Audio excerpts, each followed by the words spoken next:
आइए मेरे दोस्त, आज हम समझेंगे वृत्त की परिधि 2 पाई आर होती है कैसे। ठीक है, चलिए आते हैं। देखिए, हम सबसे पहले वृत्त को समझते हैं। देखिए, वृत्त, मान लीजिए ये एक वृत्त है। ठीक है, ये वृत्त है। ठीक है, ये आपका हो गया केंद्र। ठीक है, क्या हो गया? केंद्र। ये हो गया आपका परिधि। ठीक है, परिधि। अब देखिए, ये आपका केंद्र है, यानी कि ये बिंदु आपका केंद्र है। ठीक है, और देखिए त्रिज्या क्या होती है। ठीक है, वृत्त के एक बिंदु से अगर केंद्र को मिला दिया जाए, ठीक है, क्या है, वृत्त के एक बिंदु से, ठीक है, अगर केंद्र को मिला दिया जाए, ठीक है, वृत्त के एक बिंदु से अगर केंद्र को मिला दिया जाए तो इसको हम लोग क्या बोलते हैं? त्रिज्या कहते हैं। ठीक है, त्रिज्या कहते हैं। देखिए, केंद्र को हम लोग ओ से डिनोट करते हैं। ठीक है, परिधि को हम लोग सी से डिनोट करते हैं। ठीक है, और त्रिज्या को हम लोग आर से डिनोट करते हैं। ठीक है, अब देखिए त्रिज्या जो है, ठीक है, त्रिज्या यानी कि देखिए, अगर ये त्रिज्या है, वृत्त के एक बिंदु से अगर केंद्र तक मिला दीजिए तो ये त्रिज्या हो जाएगा। हाँ, इसी लाइन को अगर आप दूसरे बिंदु तक लेके चले जाएगा, इसी केंद्र से होते हुए इसी को आप दूसरी ओर ले जाएगा तो ये व्यास हो जाएगा, यानी कि त्रिज्या का 2 गुना व्यास होता है। ठीक है, त्रिज्या का 2 गुना व्यास होता है। ठीक है, और व्यास जो है त्रिज्या का क्या है? आपका 2 गुना। त्रिज्या का 2 गुना क्या होता है मेरा? व्यास होता है। ठीक है मेरे भाई, और व्यास को हम लोग डी से डिनोट करते हैं। ठीक है, अब इतना बात आपको समझ में आया होगा। अब हम चलते हैं। देखिए, आप समझिए कि पाई जो होता है ना, ठीक है, देखिए पाई, ठीक है, पाई जो होता है वो आपका परिधि, ठीक है, परिधि और व्यास,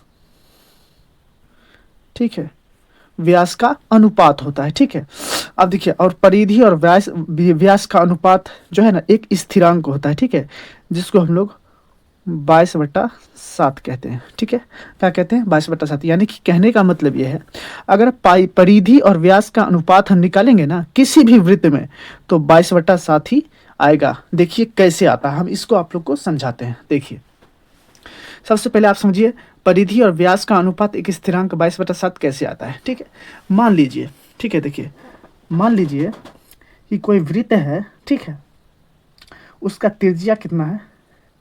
आपका 14 सेंटीमीटर। ठीक है, त्रिज्या आपका 14 है मान लीजिए। ठीक है, तो इसका परिधि क्या हो जाएगा?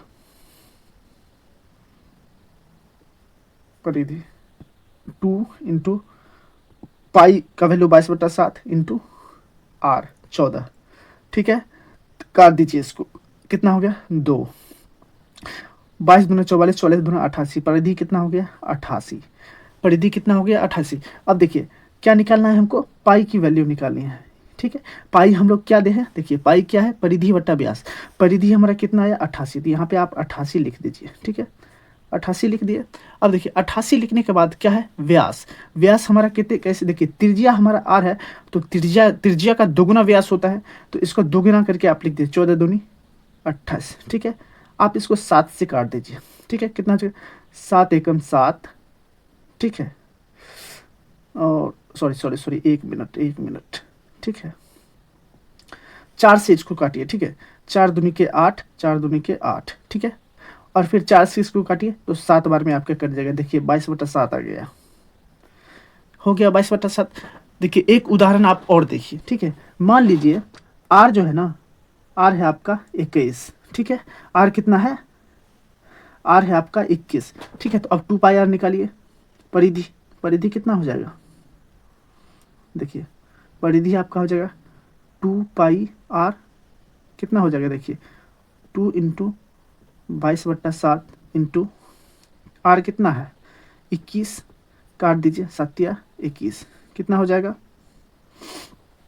कितना हो जाएगा? देखिए 22×66, 66 दूना कितना हो जाएगा? 132। ठीक है, 132। ठीक है, 66 दूना 132 हो जाएगा। ठीक है, और नीचे में 132, ये परिधि हो गया आपका। ठीक है, ये परिधि। अब देखिए क्या बोलता है, हमको पाई निकालना है। ठीक है, तो पाई क्या हो जाएगा, परिधि बट्टा व्यास। तो परिधि हमारा कितना है 132 और बट्टा में कितना हो जाएगा, अब देखिए त्रिज्या का दोगुना व्यास होता है तो इसका दोगुना कर दीजिए 42, ठीक है। अब इसको 7 से काट दीजिए, 7 एकम 7 बच गया 6, सॉरी ठीक है। इसको आप 6 से काटिए, ठीक ना, 6 से काटिए कितना हो जाएगा, देखिए 6 से काटिए, 6 दूनी 12 और 6 दूनी 12, इसको 6 से काटिए तो 7 वाले में जाएगा, कितना हो जाएगा 22/7, ठीक है।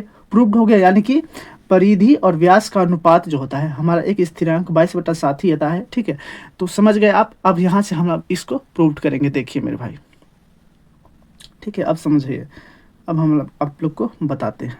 देखिए क्या हो जाएगा कि आपका पाई जो है ना, पाई क्या हो जाएगा, परिधि बटा व्यास। देखिए परिधि को हम लोग क्या लिखते हैं, ठीक है, सी से डिनोट करते हैं। सी से क्यों डिनोट करते हैं, देखिए समझिए, इसको हम लोग बोलते हैं सर्कमफ्रेंस, ठीक है।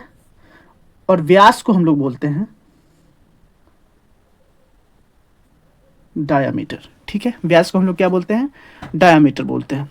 तो क्या हो जाएगा, पाई को हम लोग क्या, फिर इसको क्या बोल सकते हैं, इसको सी से डिनोट करेंगे और इसको डी से डिनोट करेंगे, ठीक है। इसको सी से और इसको डी से। अब देखिए तो क्या हो जाएगा, समझिए, पाई जो है ना, पाई को पाई रहने दीजिए, और सी है ना, सी तो हमारा परिधि है, सी को सी ही रहने दीजिए। और डी को हम लोग क्या लिख सकते हैं, व्यास जो होता है हमारा त्रिज्या का दोगुना होता है, इसको हम लोग क्या लिख सकते हैं, 2r लिख सकते हैं, ठीक है, 2r लिख सकते हैं। और हमको परिधि निकालना है, ठीक है, क्योंकि हमको परिधि ही पता करना है कि 2πr कैसे होता है, ठीक है। तो परिधि अगर हम निकालेंगे तो क्या हो जाएगा, 2 पाई से 2r मल्टीप्लाई हो जाएगा तो कितना हो जाएगा 2πr, ठीक है। और यही तो हमको प्रूव करना था, ठीक है मेरे भाई। अब ठीक है, यही चीज़ हमको प्रूव करना था, ये हमारा प्रूव्ड हो गया। उम्मीद करते हैं आपको समझ में आया होगा मेरे भाई, एकदम बेहतर तरीके से, ठीक है। यही चीज़ को हमको बताना था, ठीक है। उम्मीद करते हैं आपको समझ में आया होगा।